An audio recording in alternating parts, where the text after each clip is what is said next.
Last winter, we picked the 2003 Ford Expedition as Best Family Sport Utility Vehicle for our annual Driver's Choice Awards. We were impressed by such segment-leading features as an all-independent rear suspension and electric fold-into-the-floor third seats.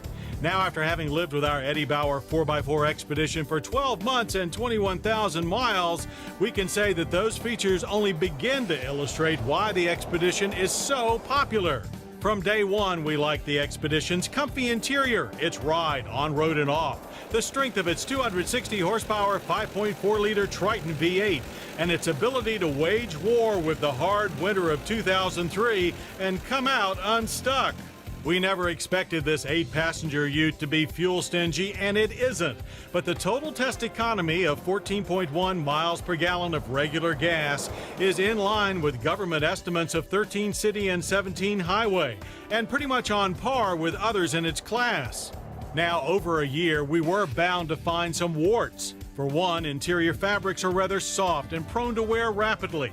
For another, shortly after delivery, our Expedition developed a driveline whine that has led to a replacement of the rear differential for many customers. On the other hand, there were no starting problems, no drivability problems, and no electrical gremlins. It never failed to perform from the first day with us to its last. That's what makes the Ford Expedition a true winner with us.